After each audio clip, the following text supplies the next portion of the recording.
ఉందా? వాస్తవాలు ప్రజలకు చూపించేటువంటి ధైర్యం ఉందా? అటువంటి ప్రయత్నం మీరు చేయగలరా?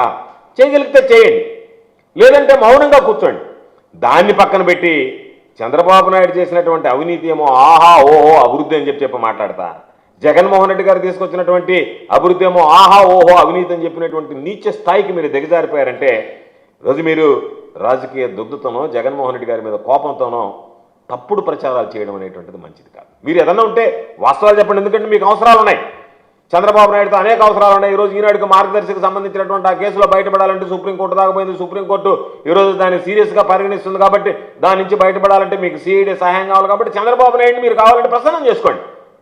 చంద్రబాబు నాయుడిని మీరు పొగుడుతున్నారు, మాకు అభ్యంతరం అనేది మీరు చంద్రబాబు నాయుడు పొగిడితే. కానీ లేనిటువంటి తప్పులు మాకు ఆపాదించి జగన్మోహన్ రెడ్డి గారికి ఆపాదించి ఆయన మీద బురదలాలనేటువంటి ప్రయత్నం, దాని ద్వారా చంద్రబాబు నాయుడు కళ్ళలో ఆనందం చూసి మీ యొక్క స్వార్థ ప్రయోజనాలను తీర్చుకోవాలనేటువంటి లక్ష్యంతో మీరు చేసేటువంటిది సరికాదు అనేటువంటిది సందర్భంగా చెప్తున్నాను. ఒకసారి మీరు చూద్దాం, చంద్రబాబు నాయుడు అధికారంలోకి రాకముందు 2014లో చంద్రబాబు నాయుడు అధికారంలోకి వచ్చి 2014 అధికారంలోకి రాకముందు ఈ రాష్ట్రంలో డిస్కంలకు 29,000 కోట్ల బకాయిలు ఉన్నాయి.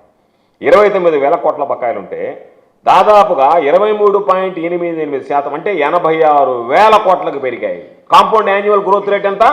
23.88% కాంపౌండ్ యాన్యువల్ గ్రోత్ రేట్తో 29,000 కోట్ల ఉన్నటువంటి అప్పులు 86,000 కోట్లకు పెరిగాయి. కాబట్టి మీరు ఎప్పుడన్నా ధైర్యంగా ప్రజలకు చెప్పాలనుకుంటే 28,000 కోట్లు ఉన్నాయి.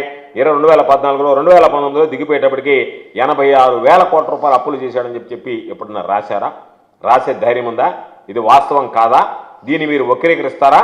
కాబట్టి మీరు ధైర్యంగా టీడీపీ నేతలు కావచ్చు, ఎవరైనా కావచ్చు, ప్రజలకి నిజాలు చెప్పగలుచుకుంటే నిజాలు చెప్పండి తప్ప ఆ పక్కన వాటిని పెట్టి నేను చెప్తున్నా ఈ వివరాల మీద, నేను ఇచ్చినటువంటి వివరాల మీద ఏదైతే మీరు వచ్చేటప్పటికి 26,000 ఉంది, ఆ తర్వాత అది 29,000 ఉంది, అది 86,000 అయింది అనేటువంటి దాని మీద కాదు అని చెప్పి మీరు ఖండనివ్వండి, లేదు మీ పత్రికలో మీరు రాయండి ఇది వాస్తవం కాదు అని చెప్పి.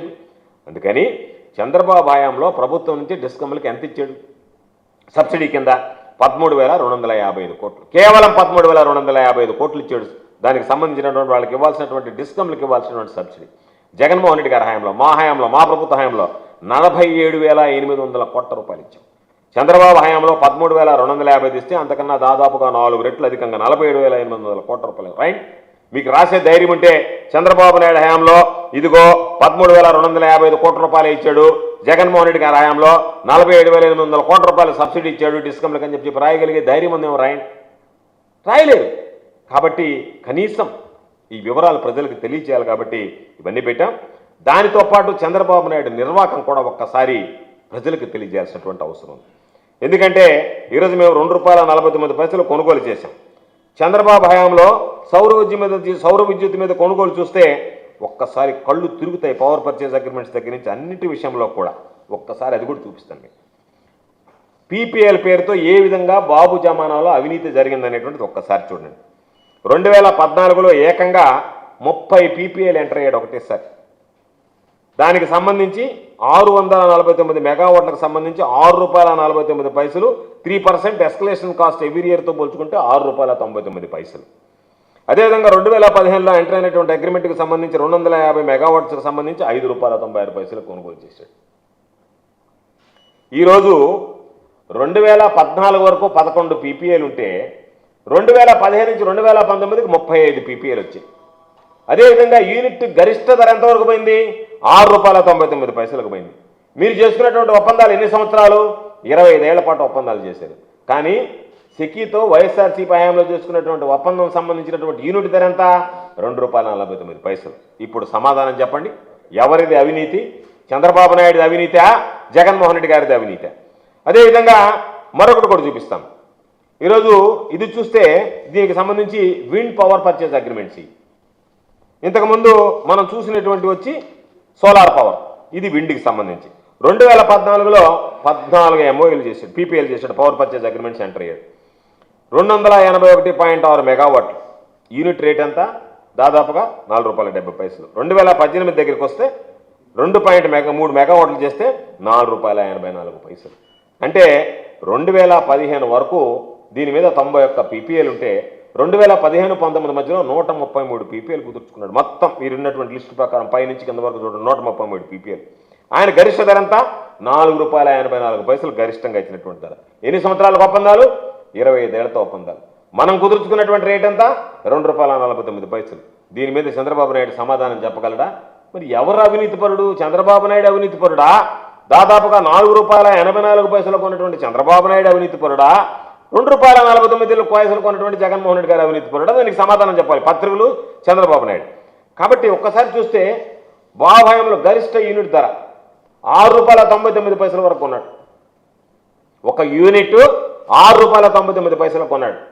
మనం జగన్మోహన్ రెడ్డి గారి హయాంలో ₹2.49 యూనిట్ కొన్నాం.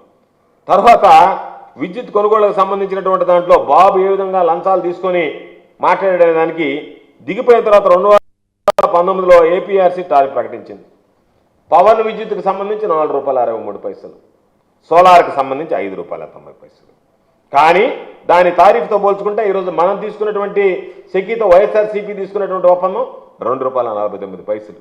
అంటే ఎవరు అవినీతికి పాల్పడ్డారు, ఎవరు ప్రజల మీద భారం మోపారు, ఎవరు ప్రజల సొత్తు పీపీఆర్ రూపంలో దోచుకున్నారు, ఎవరి కాలంలో అవినీతి పడ్డారని కళ్ళకు కట్టినట్టుగా ఈరోజు మనం చూపిస్తున్నటువంటి ఆధారాలు.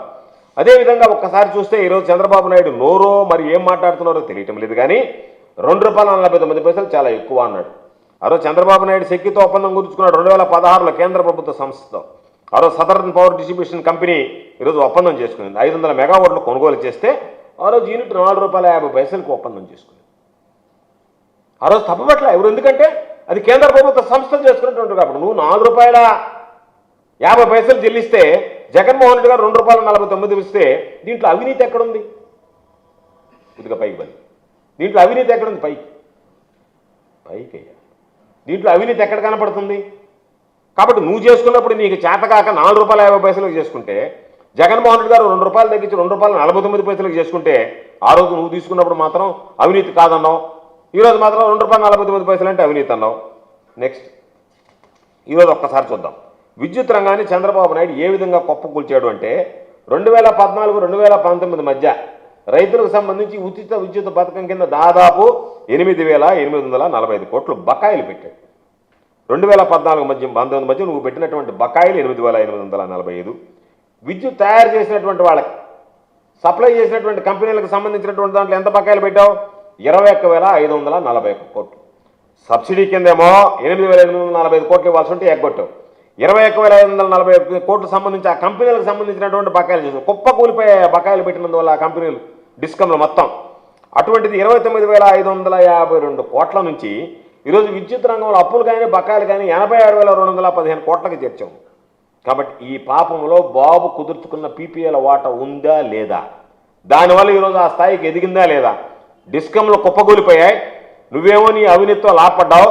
కానీ దాన్ని కప్పిపుచ్చుకున్న దానికి తక్కువ రేటుకు ఉన్నటువంటి వాళ్ళ మీద ఈరోజు నువ్వు బురద తల్లేటువంటి ప్రచారం చేస్తున్నావు. కాబట్టి ఇదంతా అవినీతి కాదన్నట్టుగా ఎల్లో మీడియా ప్రచారం చేయడం అనేటువంటిది సిగ్గు చేయటం అనేటువంటి విషయం. ఈరోజు ₹2.49 పంపిణీ చేస్తామని చెప్పి సెకీ లేఖ రాసింది. టెండర్లు పిలిచారు. టెండర్లు పిలిస్తే అతి తక్కువగా ₹2.49 వస్తే టెండర్లలో ఆ ₹2.49 బయట వ్యక్తుల దగ్గర కొనుక్కుంటే ఇదిగో ఇట్లాంటి పనికిమాలిన వాళ్ళు మాట్లాడడానికి అవకాశం ఉంది, బాధ్యత ఉండదు. కాబట్టి solar energy corporation of India ద్వారా కొనుగోలు చేస్తే బాధ్యత ఉంటుంది. రెండు ప్రభుత్వాల మధ్య కేంద్ర ప్రభుత్వ సంస్థతో రాష్ట్ర ప్రభుత్వ ఒప్పందం అత్యంత పారదర్శకంగా ఉంటుందని చెప్పి మీరు టెండర్లలో అతి తక్కువగా వచ్చినటువంటి రేట్ ఏదైతే ఉందో మీరు ఖరారు చేయాల్సినటువంటి రేటు ₹2.49 మేము ఇస్తాము అని చెప్పి రాస్తే దానికి ఆదాన్ని లేక సెక్కి సంతకం అని చెప్పి మాట్లాడేటువంటి పరిస్థితి. కాబట్టి నేరుగా ఆ రేటుకే మేము ఇస్తామంటే ఆ రేటుకే విద్యుత్ పంపిణీ